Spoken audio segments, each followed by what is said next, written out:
You're listening to iCannabisRadio.com.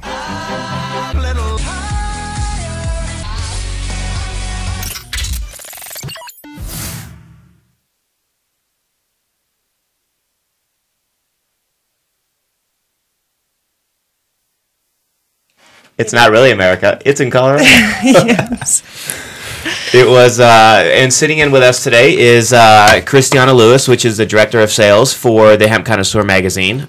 Dave is not with us today because he is at the NCIA conference. The NCIA conference, which is a National Cannabis Industry Association conference. They're doing their yearly conference here in Denver this year.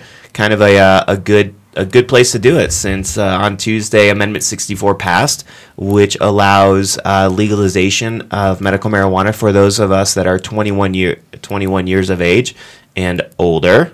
And but Christiana is sitting in with us today. We do have a guest in the studio today. And maybe you want to introduce yourself. I'm Betty Aldworth, and I'm the Advocacy Director for Amendment 64. Yeah, we're very, very happy to have Betty with us today.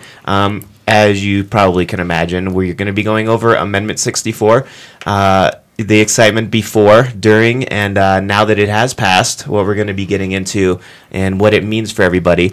But real quick, Christiana, tell us a little bit about yourself. I know you've been on the show in the past, actually the very first show that we had. I have. I've been on a couple. Christiana Lewis, I'm the Director of Sales and Marketing for the Hemp Connoisseur magazine. That's pretty much it. It feels like that's all I do. That's actually not true, because Dave. All right, so Dave is the Director of Operations for the Hemp Connoisseur. However, every single time something needs to be getting done at the magazine, Christiana's the one that does it, and I'm sure Dave's going to listen to this show and probably talk a little crap about it, but that's all right. Christiana also, I believe, along with Stacy, is the one that developed this last issue. The last cover of the issue is that. I did the cover of our last issue. That's correct. I designed the cover. If you haven't seen it, you can get on to thcmag.com, or you can take a look at the Hemp Connoisseur's Facebook page. Just kind of lay it out a little bit for you. It's kind of a whole bunch of squares with elephants and asses on it, with see no, speak no, and hear no. And the reason that we did that was because the Republicans and Democrats would not bring anything up as far as the medical marijuana side of things go, no matter how much it was a pressing issue with the Obama campaign especially. But so she helped design that, but she also, with this being the first issue that was done 100% in-house, I know it got a little bit crazy, and you definitely had a huge hands-on approach to the way it was designed, and I'm glad that she's very anal, because without that, the magazine probably, as it would have turned out great regardless, but it turned out even better than expected. So, yay me! Yeah, you. But let's go and get in. What we're going to be going over today, again, as I already discussed, is with Betty. We're going to be kind of get a little bit of background behind Betty. Where she comes from. The excitement up till Tuesday, and those of you that are listening that were at Castleman's, thank you so much for showing up at Castleman's, because that was an amazing time. And if you could bottle emotions, oh my God, I have absolutely no idea how big that bottle would have been, because it was it was amazing, like this, absolutely amazing. The main news channels were there, kind of going over it. Yeah, the coverage was incredible at Castleman's. It really was. That was amazing. The coverage was incredible. And actually, I when you're talking about the emotional intensity of that evening, we had about 300, maybe 400 people joining us at Castleman's to celebrate the victory of Amendment 64. At about by maybe 10:30, I couldn't figure out why my face hurt so much. And then the next morning I woke up and my face still hurt a ton. But I started looking at some of the video that had been recorded the night before, and I was smiling so hard. Just intense workout on the face muscles. Yes, absolutely. No, it was a wonderful evening full of friends and supporters, and I'm so glad that we could all participate in that celebration together. Yeah, it was great. Especially, I mean, there's been so many of us in the industry, dispensary owners and ancillary business owners and things like that have been working so hard, and there's been so many obstacles in the past. So it just was such a great win for Colorado. Absolutely. And, the numbers keep ticking up as more of the provisional and mail-in ballots get counted. And we are up to 55.92% last time. Come on, 56. Sorry, wait, 54.92%. Oh, so we're almost at 55. Yeah. I love it. We're effectively at 55% of the Colorado voters. And that's huge. That's more than the president got. I mean, it is amazing. That's what there was an article that was going around that said Colorado loves marijuana more than the president. Yes. Well, and if it's not... more importantly, I think for people who are listening from out of state and are going to be looking at, maybe making this kind of change in their own communities, it's not necessarily that people love marijuana more than the president, but they despise marijuana prohibition more than they supported Obama in this particular election. And that's the important thing. Marijuana prohibition is fundamentally far more dangerous than marijuana itself. Colorado voters recognize that. Washington state voters recognize that. And a majority of people around the country recognize that. They do. And it's, honestly, this week has just been a huge win for marijuana and hemp across the nation, really, with Washington and Massachusetts passing their medical initiatives. And then in Colorado specifically, Fort Collins, their ban got overturned.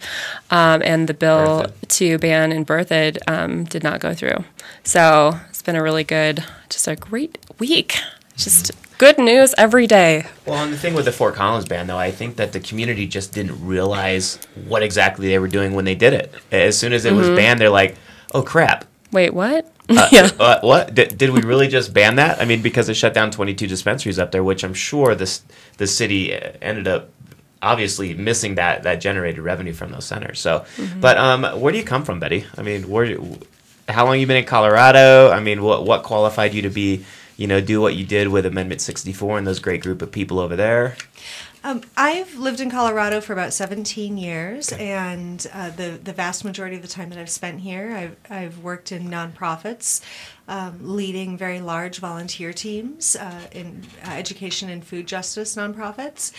About 3 years ago, I stepped into the medical marijuana world, working with the folks who opened one of the first independent analytical testing labs for marijuana here in Colorado, and shortly thereafter made the switch to doing policy and community outreach work. So I've been doing medical marijuana policy here for a handful of years, and in February, when it became clear that we were, in fact, going to get Amendment 64 on the ballot, I joined that team, the Campaign to Regulate Marijuana Like Alcohol team, and have since been working as one of the primary spokespeople for the initiative and heading up a lot of the field efforts, along with just a phenomenal team of staff and volunteers who have been working so hard to ensure that we could pass Amendment 64.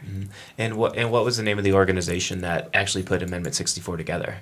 So Amendment 64 is the Campaign to Regulate Marijuana Like Alcohol was made up of a coalition of Colorado-based and national marijuana policy reform organizations. So Sensible Colorado, Safer, and others, within the state, as well as Drug Policy Alliance, Law Enforcement Against Prohibition. Sorry, it's been a long couple of days, so I'm a little bit tired. It has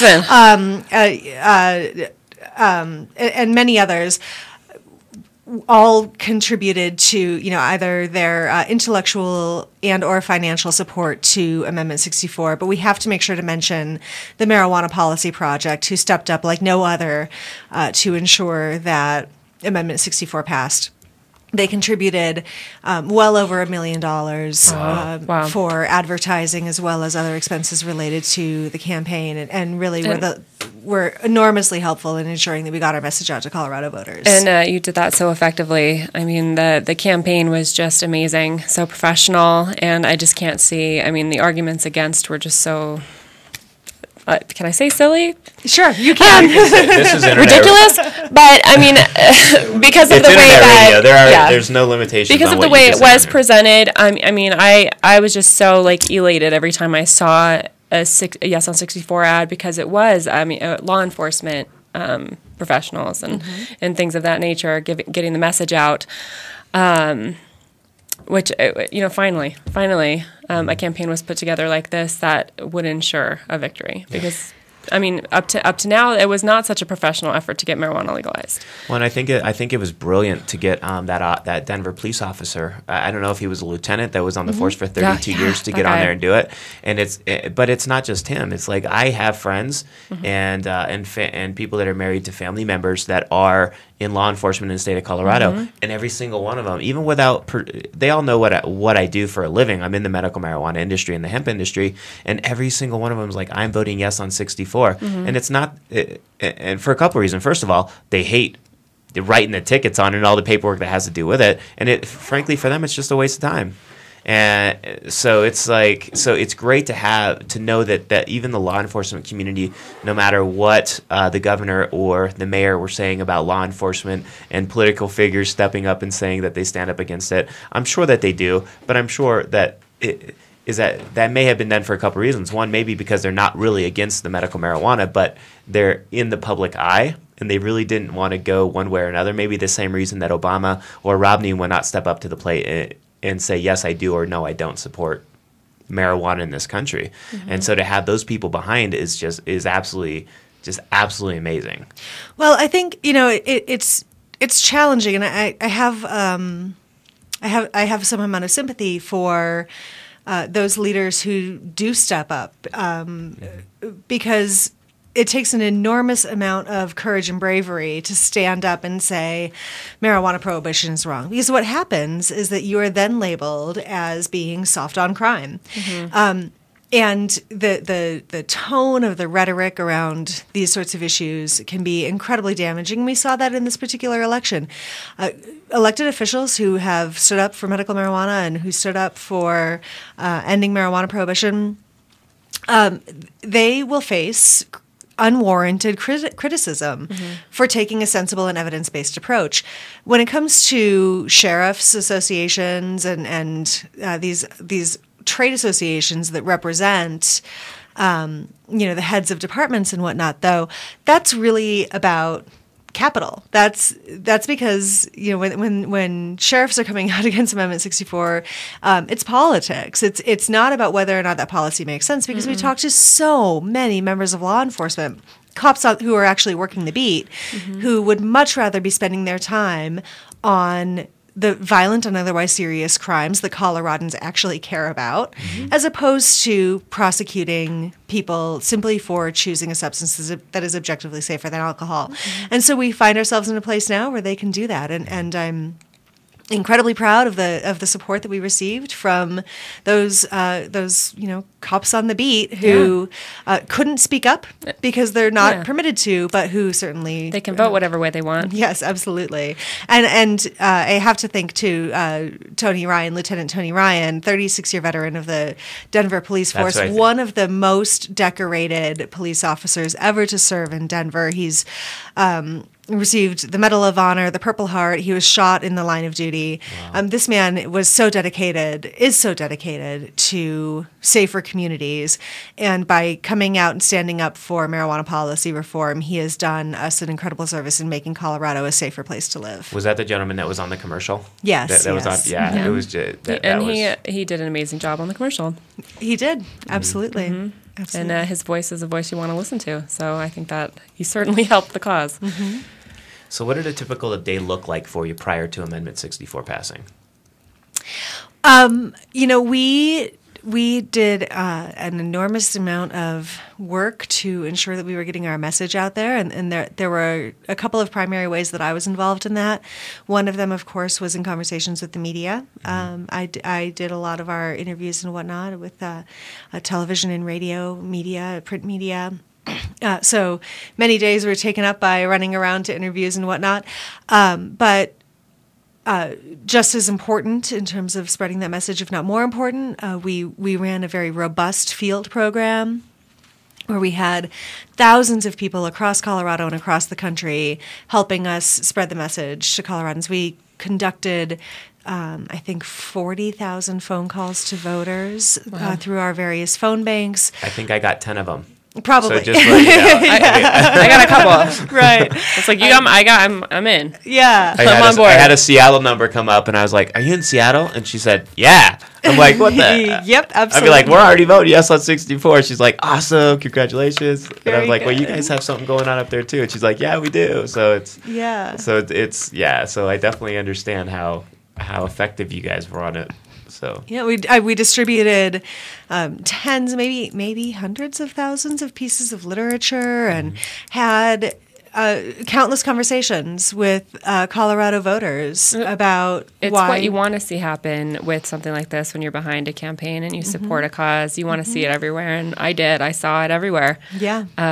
So that means everybody else did too, which is why we got such a big support. Absolutely. So so now that it has passed, you've obviously been very, very busy. Yes. On radio programs. It sounds like throughout the country. And I'm going on a radio show in about an hour that is based out of Tampa.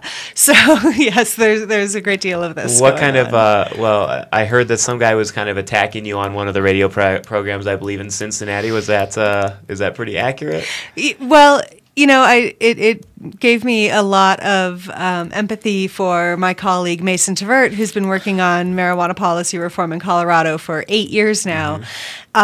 Mason has done an incredible job of helping our media here understand that this is a real issue. It's not a joke, that this is something that is important to folks, and to understand, what a marijuana user looks like and why marijuana prohibition is more dangerous than marijuana itself. And that's a conversation that has not happened in places like Cincinnati, apparently, because I was on this radio program where the DJ that I was chatting with, or the host of this show, was quite undereducated about the realities of marijuana. So I had to take him to school on that one. Yeah. And it sounds like you did. So how many states have you been on the radio with now? I couldn't even tell you, but what I can tell you is that we have been contacted by journalists or radio folk or we've done interviews in probably most states at this point. Wow. I just wrapped up one with a fellow in Texas. We've been interviewed by people from California and Washington and the East Coast as well. England, Canada, wow. France, Sweden, Brazil, the Netherlands. Just people around the world are watching Colorado right now because people around the world are hungry for marijuana policy reform, and they want to know how we did it. Yeah. Well, we, as some of the listeners know, we own another company that's part of Suit Media Group, which is Nexus Meds, and it's an online order management system. But we do have an in-house marketing team that educates a lot of centers in the state on different products. And first of all, sales. This is the first day truly back on the phones for these guys to really get a feeling of what's going on in the industry and how these centers are taking to it. And although this, we're having record sales even now on a daily basis, these guys are like, even with as good as the sales are, I cannot get a hold of all of the proper people to speak with because their phones are busy. Because there's so many people. They've been inundated with calls. All the centers have been. Yeah, like 21 and up people have been calling these centers. Can we come in there? Can I come in and get marijuana today? Yeah, and but it's not. But with that, real quick, we do have to go to a break. So this is Jason sitting in with Christiana Lewis and Betty Aldworth with Amendment 64, and we'll be right back. The law offices of Edson, Mayton, and Matz provide criminal defense, medical marijuana defense, and advice about setting up and running medical marijuana centers, optional premises cultivation operations, and infused product manufacturing businesses throughout Colorado. With offices in Denver and Aspen, we can offer assistance throughout the entire state of Colorado. Give us a call at 303-831-8188. That's 303-831-8188. Or visit us online at warrenedson.com. Dixie Elixirs, the patient's choice for alternative medical marijuana treatment, brings you Dixie Botanicals all-natural topical therapy, including massage oil, pain relief salve, and our newest product, Dixie Botanicals Pain Relief Lotion. This all-natural lotion pairs beautifully with Dixie Botanicals bath salt for a deeply relaxing experience with no psychotropic effect. Like us on Facebook, Dixie Elixirs, or join us at www.dixieelixirs.com. The Hemp Connoisseur is Colorado's premier guide to hemp culture. Our mission is to elevate the image of the medical cannabis and hemp industries to create widespread acceptance for all of the uses of the cannabis plant. You can find the Hemp Connoisseur in over 200 7-Elevens, your local dispensary, MMJ doctor offices, and tattered covered bookstores. Also, visit us online at thcmag.com or download our brand new app for your smartphone. I'm Gary Johnson, and you're listening to iCannabis Radio, and I want to say, talk it up, Colorado. And welcome back to the Hemp Connoisseur Radio. Prior to the break, we were kind of getting into a little bit more of phones ringing off the hook with people across the state of Colorado that are not currently patients, which a patient is somebody that has a red card right now, calling centers trying to find out how they can get their meds. So with Betty actually having a hands-on with Amendment 64, I mean, what does this mean for the industry now? Where does it go? Can they come in now and get and purchase their meds? Absolutely not. No. The medical marijuana centers, a medical marijuana center now and, forever until, unless the state legislature changes the way that they're structured, is only permitted to make sales to people who are licensed or registered patients in the state of Colorado. Mm-hmm. So they have to have that red card from the state or the paper. We all know the story about, you have to have had your recommendation and call the CDPHE or whatever. But registered medical marijuana patients in the state of Colorado are the only ones who are permitted to use the medical marijuana centers. And that will be the case from now until forever. Now, that being said, there are a handful of things that I think are really important for people to understand who are not medical marijuana patients who are looking forward to the day when they will no longer be treated as criminals for choosing marijuana.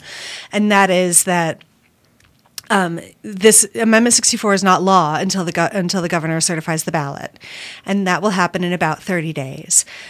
Which is required by law to do, correct? Precisely. Yeah. Well, if he does not certify the ballot, it then is it automatically goes into effect. But regardless, he has said that he will certify the ballot, right.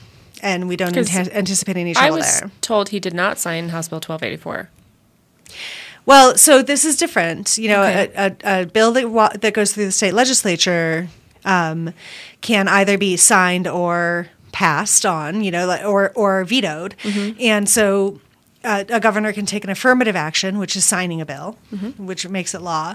They can veto a bill, and then it goes back to the state legislature to see if there is willpower within the state legislature to pass it with I believe it's a 2/3 majority in Colorado, to override a governor's veto.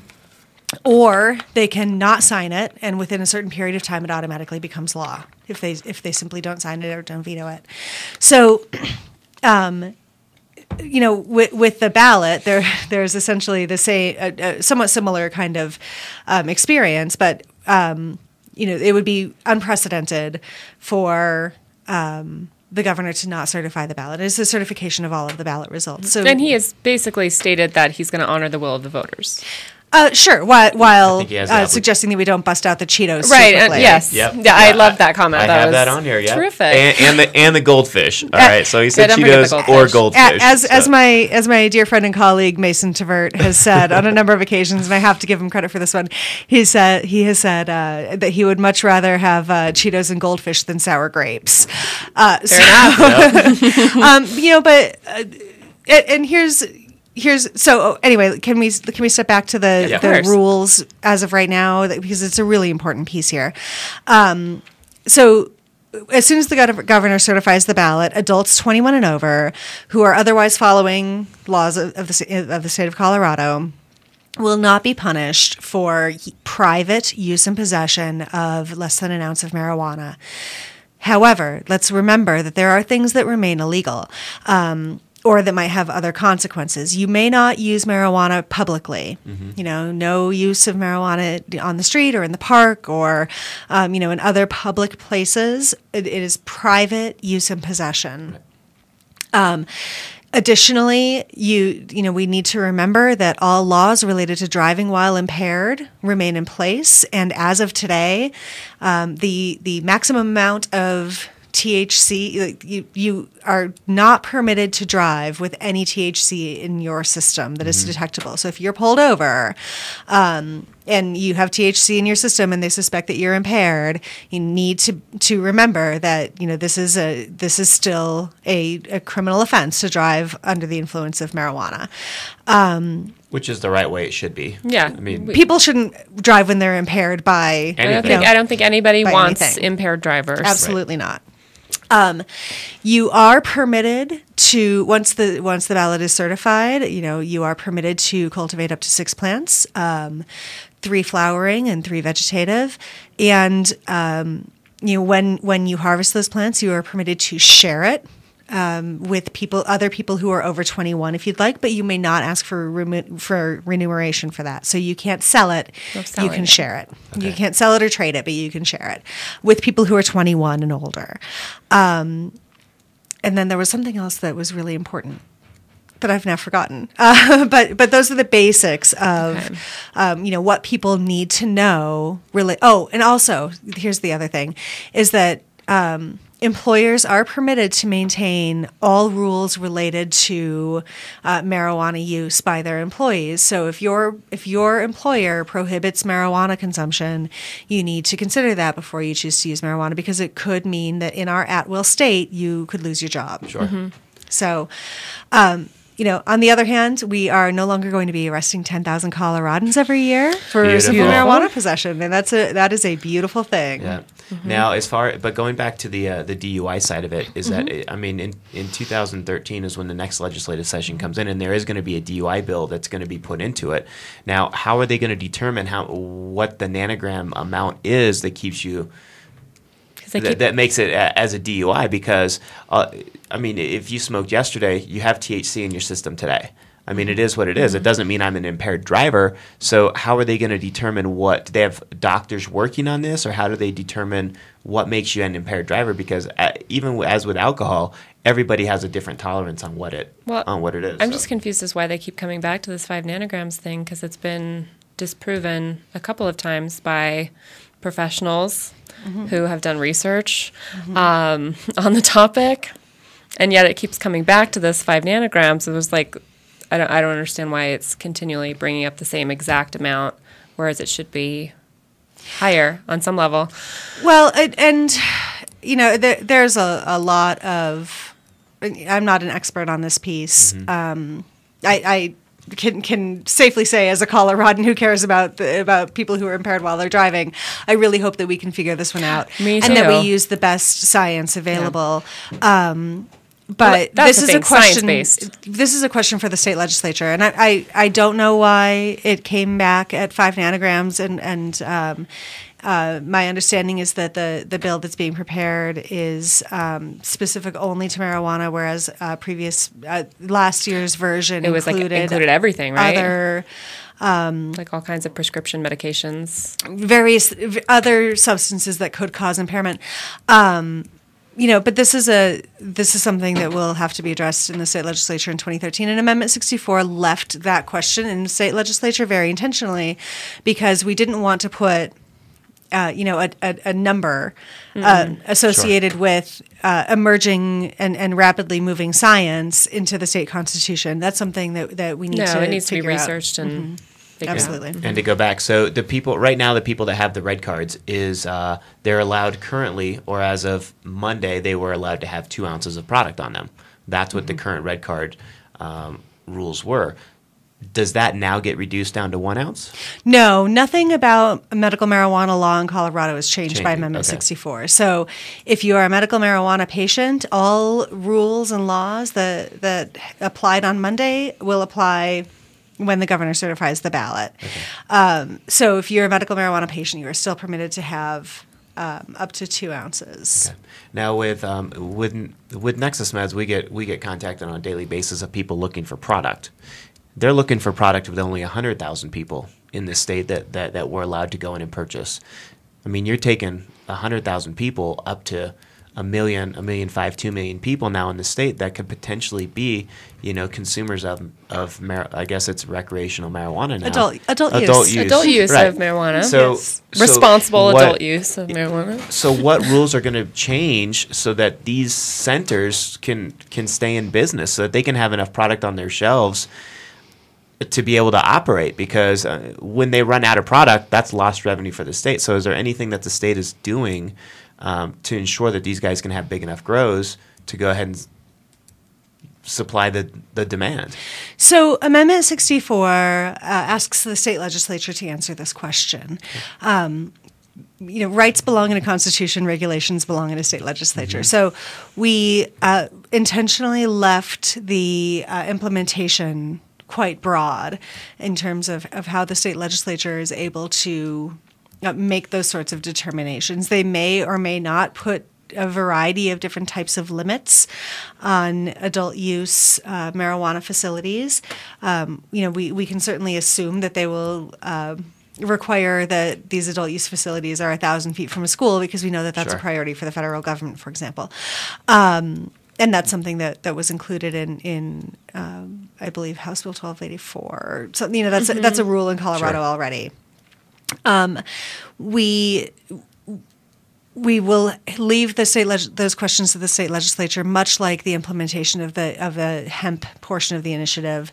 Those are things that the state legislature needs to work out. And the nearly 600,000 Coloradans who currently use marijuana each year will have the opportunity to shop at these new adult use marijuana stores once they are opened sometime around, about a year from now. And real quick, we do have to go to a break, so we will be right back to finish that up. And then we would like to get into the hemp side of it, because that's talking with Brian Vicente last night. He said that's something we slipped in that we thought we were going to have more pushback on. So we'll get into that when we get back. Thank you. Let's face it, rules and regulations are complicated, especially in the field of medical marijuana. Let Medical Marijuana 101 help you get through the compliance process. We can also explain to you your employment requirements, your employees, and your business. But our work doesn't stop there. Our experience in cultivation ranges from the design of grow rooms to the diagnosis and resolution of grow problems. Visit us at www.medicalmarijuana101.com or call 303-388-7706. That's 303-388-7706.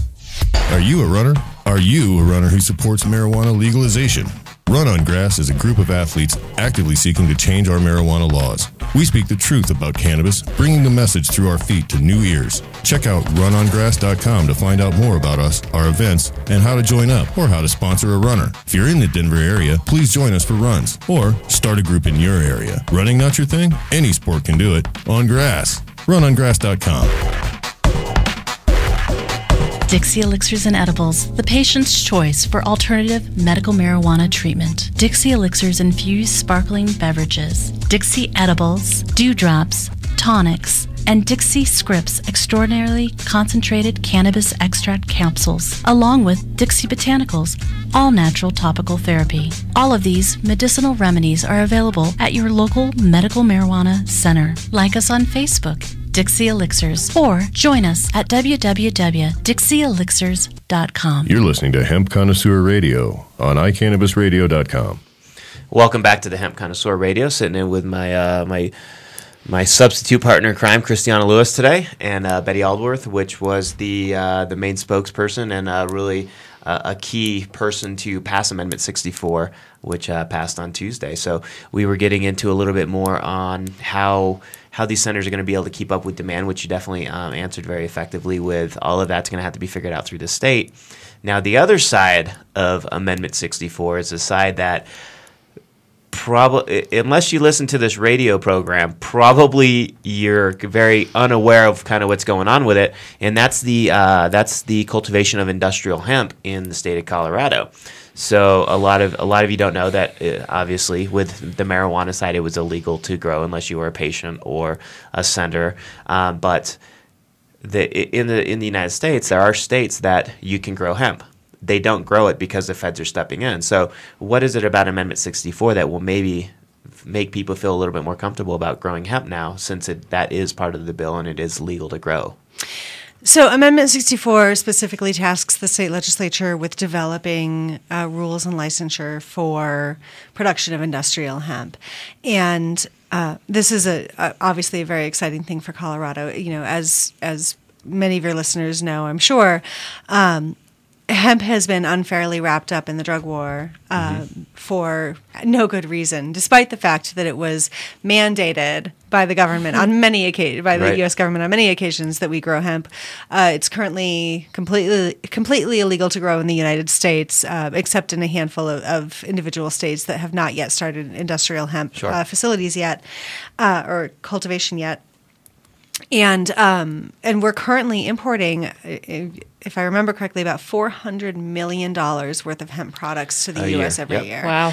We can bring an enormous amount of that to Colorado. And given the strength of our statewide constitutional system and the strength of a constitutional amendment, when it comes to furthering this conversation with the federal government, we anticipate that Colorado will probably become the first state to cultivate industrial hemp for use in the market, and we could bring in a very large percentage of that market here to Colorado. Mm-hmm. Now, there's Hickenlooper and the mayor have been on numerous radio programs here recently, and it seems that every single time they're on the radio program, they bring up Eric Holder. Mm-hmm. Now, and they say, we're going to get a hold of Eric Holder and try to figure out what's his take on it or what they're going to do. I mean, are they really going to do it? I mean, are they going to move forward and really try to fight for Amendment 64, or are they going to be a little bit more passive if in the event the feds try to step in and say, hey, what's... I can't speak for what they will do, but what they have said up to this point is that though they oppose Amendment 64, they will do their duty. Attorney General John Suthers, Governor Hickenlooper, and others have to listen to the will of the voters. Amendment 64 passed in, by a solid majority. 55% of the voters of Colorado support this sensible and evidence-based policy change. And I think that Governor Hickenlooper and Attorney General Suthers, and our state legislature, who are really the people who will be responsible for ensuring effective implementation of Amendment 64, understand that it is their duty to defend what is now, or what will soon be, part of the Colorado Constitution. Sure. And our producer, Chris, actually is, we come from the marijuana industry ourselves, so we have certain questions that we know to ask, but Chris doesn't come from the marijuana industry. And so by him asking questions to you, it's actually given a perspective of what probably hundreds and hundreds of thousands of people have questions on, the basic questions that maybe we overlook because we're like, okay, duh. But that's because we're in the industry. Mm-hmm. I mean, I know that Chris is a pretty well-educated guy on this subject, I know, but I bet he has some great questions. You're giving him too much credit, Crit. I mean, the question about him being educated at all is a good one. So. That was a low blow. It's terrible. So mean. Don't they know that you're in charge of making them sound good? It's a great thing because Chris is like, no, I don't want to talk. No, I don't want to talk. And now he permanently has a microphone over by his side because we do force him to speak occasionally. Are you gonna let me talk now? No, we're talkers. Okay. And My question is, I own some land, me and my family do, and we're currently growing weed on there. Mm-hmm. And I was wondering what I had to do or when I would be able to grow hemp. So the state legislature will take up the question of industrial hemp production probably in this next session, the 2013 session, and will develop some sort of regulatory and licensing structure that will hopefully be enacted as quickly as possible. It's really time for the state legislature and our state agencies to embrace the will of of Colorado voters and move forward as quickly as possible while still remaining, ensuring that they're careful about the new laws that they put in place. So I would hope that by this time next year, we'll have a model for what the industrial hemp licensure looks like. So pretty much it'd just be a waiting game. At this point, we're waiting. Okay. Yes. Okay. Again, much like the regulatory and licensure model for medical or for adult use marijuana retail centers, the licensure and regulatory framework for industrial hemp belongs in the state legislature so that it can move along with, changing public sentiment and changing understandings of hemp and marijuana. I just did not want to jump the gun and don't start growing hemp now. I wasn't trying to be. He's like, I was on my tractor on Wednesday. I don't want to be that guy. Yeah, don't be that guy. Don't be that guy. But it does take a first. And there will be a farmer that is a first when it comes to growing this, and when they grow it, I mean, we have right now Canada is a huge importer of hemp into the United States, and we are going to be getting into a little bit more about the jobs that are created up in Canada by this wonderful plant. Yes, for those of you new to this Amendment 64, you can't smoke hemp. All right, you cannot smoke hemp. It's the stuff you make. Well, you could, but we really don't advise it. It would probably make you feel pretty poorly, as opposed to making you feel better. Feel good, yep. But with the amount of money and the jobs that can be created by this plant is almost unlimited. I mean, I pulled. We're going to be speaking here in a little bit about an article that was done in 2009. Mm-hmm. Okay, and the reason I went back to 2009, it's 3 years ago, but it lets you know what was going on in other countries 3 years ago, mm-hmm. and how far behind we are as a nation, mm-hmm. even though we allowed importing of hemp into the country in all forms. You can't root the plant here, and it just does not make sense. So I'm hoping that when it happens, and there will be a first of a farmer in Colorado to try to go ahead and grow this, that's what's going to happen if the federal government steps in. What are the steps that the state is going to take and you may not know the answers to these, but what steps are they going to take to protect these farmers when they do grow it? Because as with medical marijuana, there was a first center that opened up, and then there was a second. There were centers that were shut down, and do they get their land confiscated? I mean, what happens? So there's a critical difference between what's happening with what happened with medical marijuana in Colorado and what's happening with Amendment 64, and that is this. In 2009, we saw the growth of the medical marijuana sector as opposed to a smaller number of individual patients and caregivers. Working outside of the business, the licensed business world. Sure. And so with the Ogden memo, we saw a large number of businesses open, and then our state was able to approach regulation and licensure in the 2010 session. It'll be entirely different with Amendment 64.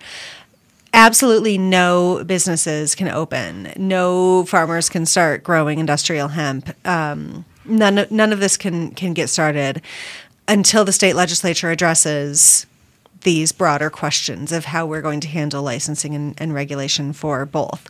So licenses will be issued in a much more careful fashion, mm-hmm. As opposed to businesses simply opening, using and then having after the fact licensing process. Right, exactly. So because the state is able to approach this prior to anyone starting to cultivate, adult use marijuana or industrial hemp, my expectation And I think that our state legislature will be happy to ensure that this is the case so that we don't have to worry about federal intervention. My expectation is that we will have those conversations with the feds and ensure that Colorado is able to enjoy its state's rights prior to licenses being issued. So, and if that's not the case, if the federal government is obstructionist, we certainly have the opportunity to defend ourselves, as the state of Colorado, as voters in Colorado, to ensure that we are able to enact our will. And are you going to be helping the state legislature write some of these laws? Or who is it that's going to be? Because obviously, you have lobbying groups out there that they have their agendas and that sort of thing. So is the people that wrote Amendment 64, are they going to step up and really try to give direction to these people? Because although they're the lawmakers, it doesn't mean they know anything about smoking weed, which I'm sure they all did anyways. But it doesn't mean that they know what's best for the industry. So what I can say is this: the campaign to regulate marijuana like alcohol is soon to be was a coalition of advocates and organizations who have been working on this issue in Colorado for many years. And those people are not going anywhere. Sensible Colorado is sticking around and will continue to defend our rights, working for a smarter drug policy in Colorado for as long as it's needed, I'm sure. And there are many people who are interested in helping to educate our state legislature on the issues relevant to Amendment 64. So there will be an opportunity for the folks who worked on the campaign and the people who are interested in this issue to give their voice when it comes time to write this legislation. So what's next now, as far as, because I've heard down the pipeline with a number of different sources, is that you do have big companies now stepping into the state of Colorado to go ahead and purchase warehousing space. And you're talking big companies like Philip Morris and those sorts of things. Now, what's going to happen, in 14 months when they say, okay, yes, now it's adult use marijuana is here? Are these bigger companies going to be able to come into? Obviously, it's going to be rules and stuff like that, or laws that have to be written around it, I'm sure. But are they going to be able to come in and grow mass amounts of product to sell to market? I would guess that is the rumor mill gone awry. I haven't heard that rumor myself or seen any evidence to suggest that it's true.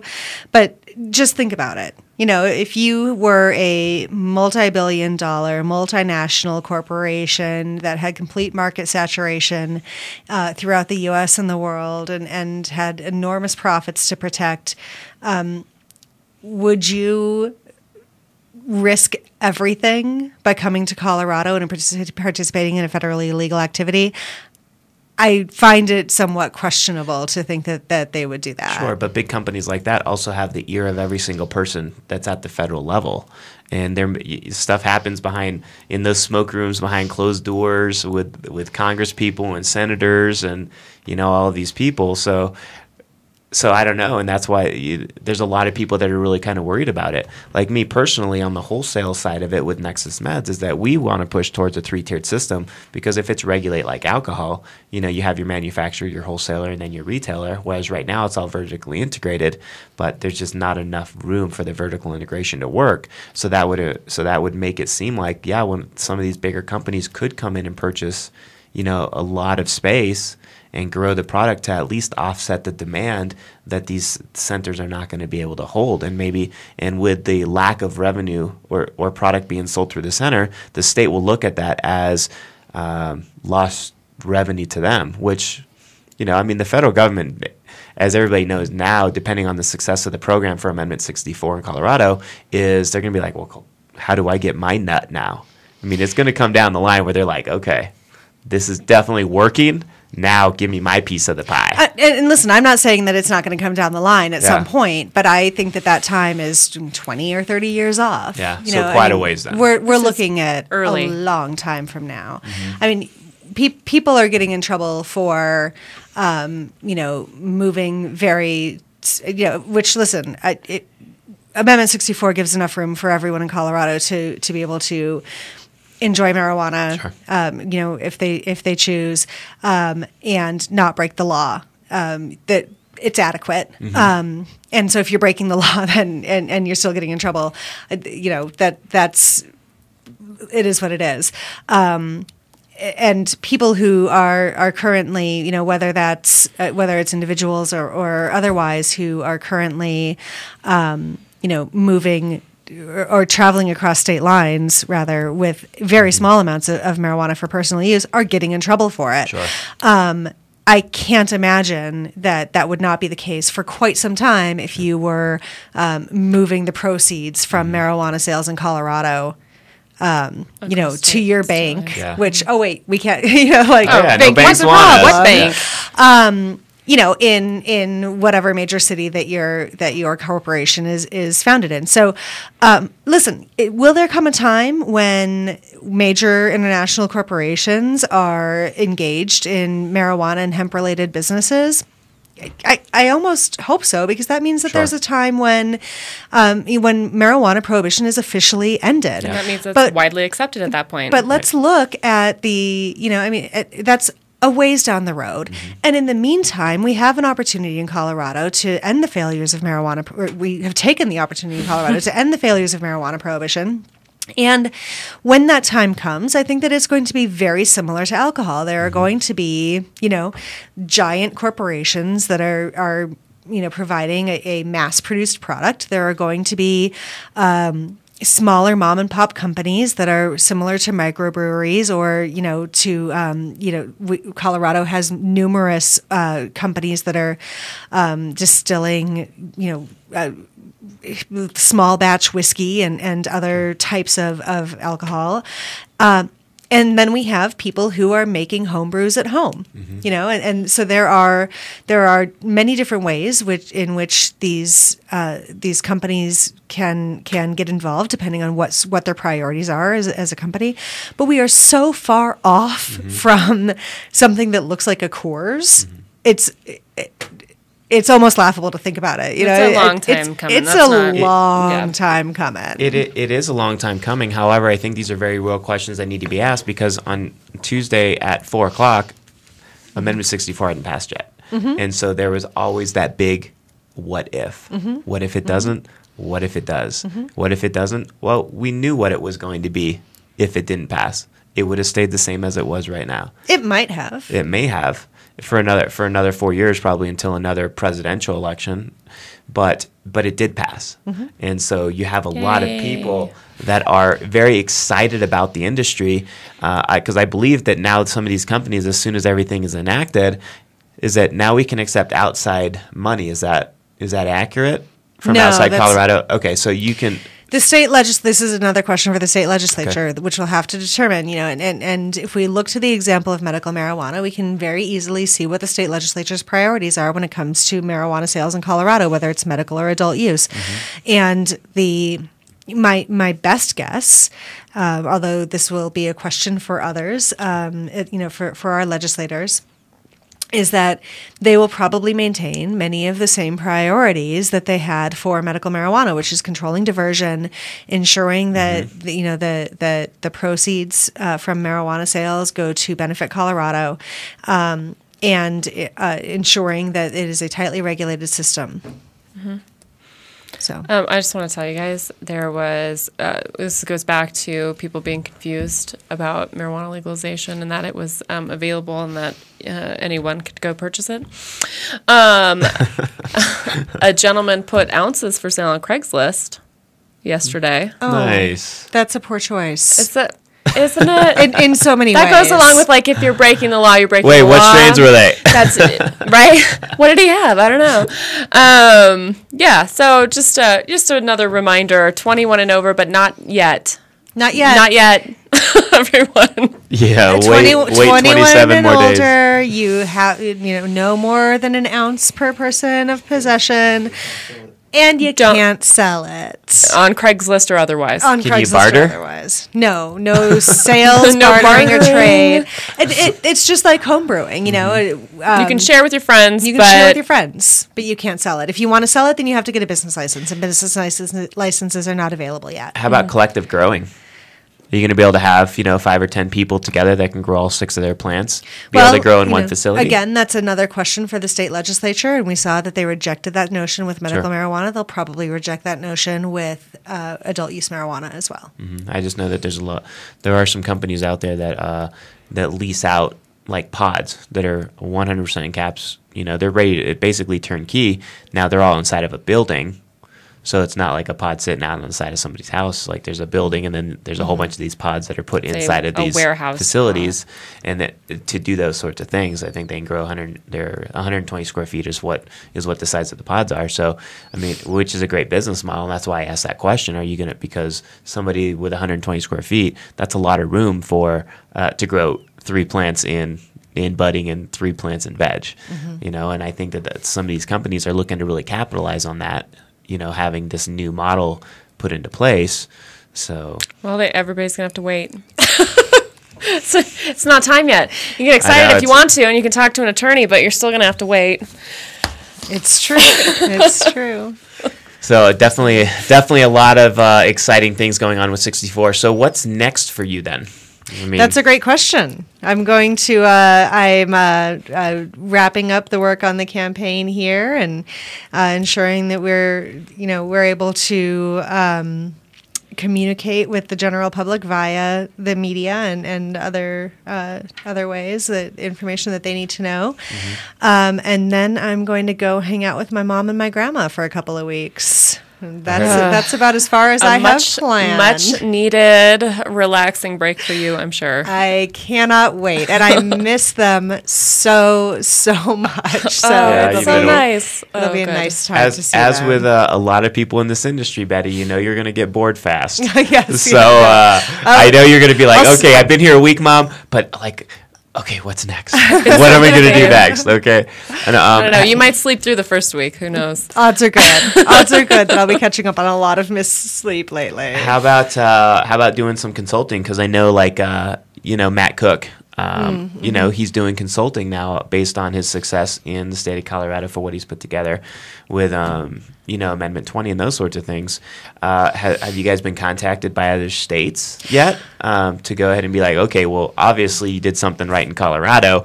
We want to do it here in 4 years or whatever, because it is a long process. It took Mason 8 years to get what he is. But as things progress and they get faster and faster and faster, you're not reinventing the wheel anymore. You're like, okay, this is what I need to do, and boom, boom, boom.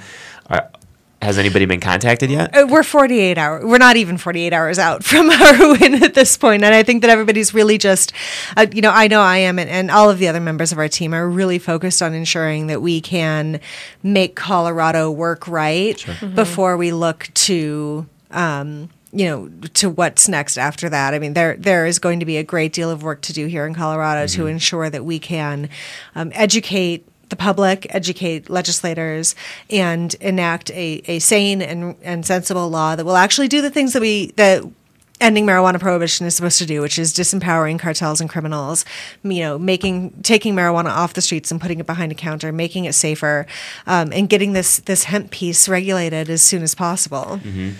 Well, you have the big guys in the state like John Suthers and John Hickenlooper now. On Tuesday they were your opponents. And now you all have to come back together as allies. Have they contacted the company to sit down and say, okay, well, you guys won. Now how do we work together to make sure that there's safe policies put into place? We are going to, the folks who are going to be working on ensuring Amendment 64 is enacted, in a safe, effective, and reasonable manner. Are going to be working with all stakeholders on ensuring that Amendment 60 that we can get that work done as efficiently as possible. So that's going to include the executive branch of our state government, the legislative branch, as well as cities, counties, and other municipalities and localities who will be looking at how this policy impacts them. And so we are working on ensuring that we can have those conversations and have them productively. And hopefully create an excellent model throughout the state of Colorado. Is the state going to leave it up? So I know in some states that sell alcohol have dry counties. is that a possibility in the state where some of these counties are going to be like, okay, it is legal, but this is a dry county and we're not going to allow it? Amendment 64 explicitly protects the right of localities, so towns and counties and cities, to ban adult use marijuana centers if they so choose. Mm-hmm. And I think that we might see something similar to what we've seen with medical marijuana here as well, which is that there are places who have banned. Fort Collins is a great example. Fort Collins enacted a ban, and then they realized, oh wait, we're actually moving marijuana back onto the street. This is a problem. Let's put it back behind a counter where we can generate tax revenue and create jobs and fill empty retail space. And so they overturned their ban, and we're going to start seeing medical marijuana businesses return to Fort Collins. Now, that's only been a year-long process for Fort Collins. If there are localities and municipalities who enact bans, between now and when the licensing process starts, they will probably eventually realize that it makes a lot more sense to take marijuana off the street and put it behind a counter. Well, and their ban only affects the retail aspect of it. It does not affect the allowance for 21 and older people to be allowed to possess an ounce of marijuana. And it's entirely possible that we will see, cities and counties do something similar to what some have done with medical marijuana, which is place specific zoning limits on in-home cultivation, which, by the way, needs to be in an enclosed lock space that is not visible to the public. So that's something important for those folks. No backyard gardening. No backyard gardening. But there's nothing better than natural light, Betty. Well, listen, if you can do it, if you can figure out how to do it in a secure greenhouse that's not visible to the public, then great. Lock it up. Good for you. Good, fantastic. The yields are much bigger. Okay. Okay. that's not my side of things. But okay. But what we've seen in Denver and Aurora and some other places is that they've actually set specific zoning limits on the cultivation of medical marijuana. We might see the same kind of thing with adult use marijuana, but we aren't, regardless, when you're in Colorado and on Colorado land, you will, if you are in possession of less than an ounce of marijuana, you are not subject to criminal penalties as long as you're following all other associated laws. Right. So. I like that. Are we close to time? We're right about at time right now. So, there was a couple things that we didn't get to, which is fine because we can carry those over to the next one, which there's a company in Canada, just to let you know on the next one, that has developed a hemp card that they're looking to bring to the United States in early 2013, so give a heads up on that. And created to run off of hemp biodiesel, which is a company out of Iowa that imports a lot of hemp and makes biodiesel out of it. So although it was going to be very exciting to get to that today, we have run out of time, but definitely time well spent because there's a lot of information that we probably haven't even gone over with Amendment 64, but at least the basics are out there now. Mm-hmm. And anybody that listens to this radio program and shares it on Facebook, which we definitely encourage, you at least have the basics of kind of what's going on. That way, a lot of these questions can be answered rather than you calling up your local medical marijuana saying, "Hey, can I come in and get my ounce today?" No. Nope. Sorry, man, but I just want to say thank you to you specifically for all your hard work on Amendment 64 campaign, as well as the entire team. I mean, it's just amazing. The work that went into it is very clear. You guys all worked so hard. Mm-hmm. You deserve your 6-week break. Thanks. It's very well deserved.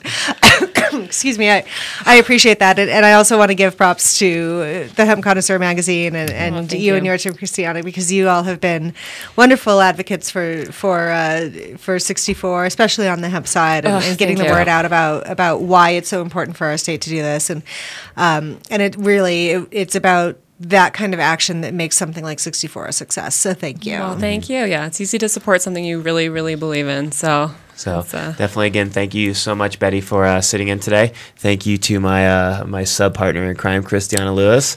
I'm do a quick shout out to Dave since he's not here. But I'm Jason Robillard, and this has been the Hemp Connoisseur radio program. Peace, love, and hempiness.